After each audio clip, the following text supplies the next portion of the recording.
Shadows on the Lake. Chapter 1. Water and Darkness. Max stood on the shore of the lake, gazing at its dark, almost black surface. The water was lifeless, motionless, as if nature itself had abandoned this place.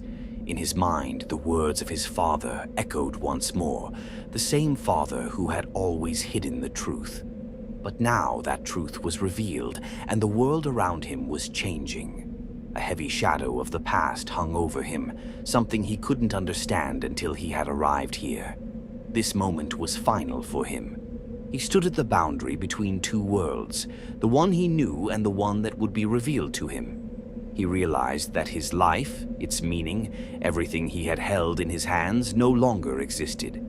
The lake, the darkness that concealed its secret, had now become part of his essence. The same gaze, at the water, at the empty space where the key to his own destiny was hidden. Max knew he could no longer simply turn away. Chapter 2. Confession. When his father finally told him everything, Max felt everything inside him collapse. These words, this confession, were not just a revelation. They were a sentence his family had been preparing for years. The curse they had created had become unbearable. The power everyone had kept silent about had now become part of his own life.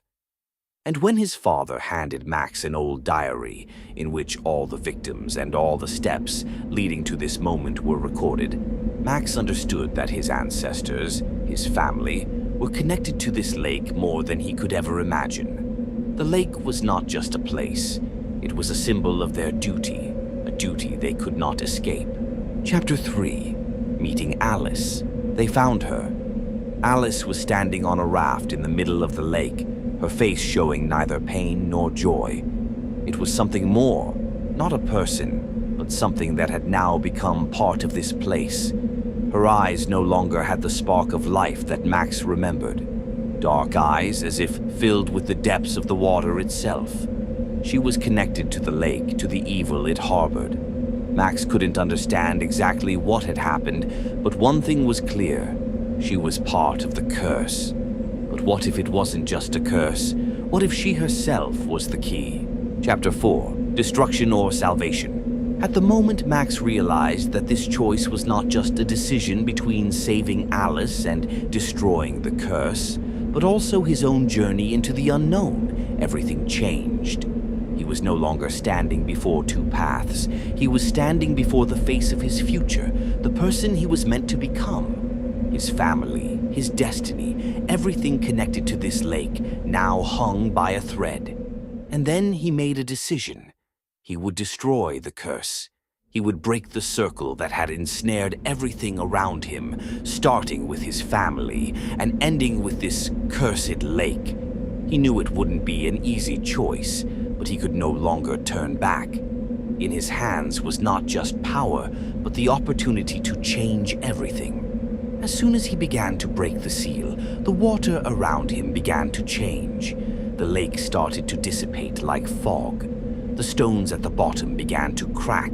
The light lines connecting Alice to this place began to disappear. Everything that seemed inevitable was now falling apart. Max felt an extraordinary power filling his body. Chapter 5. New Horizons. Instantly, Max found himself in a different place. The space around him had changed, and he was no longer standing on the shore. A vast library had appeared around him. It was not just a building filled with books. It was a repository of worlds, a treasure trove of universes that existed in another dimension.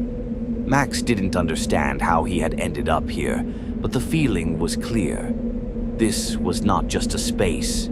It was a place where everything was possible. He looked around, and at that moment he felt his inner world change. He realized that now he had the power not only to influence this world, but also to create new ones. In his hands was a power that could not be described in words.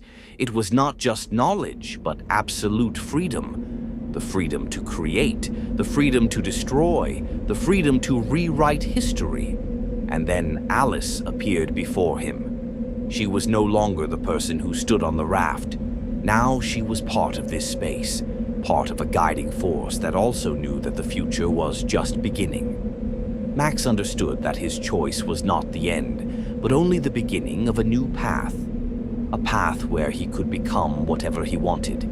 He had become a creator, a destroyer, an explorer, anything. This was a space he had to understand, but now he was ready for it. Before him opened an endless universe, full of mysteries, possibilities, and unimaginable wonders. He didn't know what lay ahead, but one thing was clear. He had become part of infinity. To break free from the burdens of the past, one must face them head-on and have the courage to break old chains. True freedom comes through making decisions and being ready for change.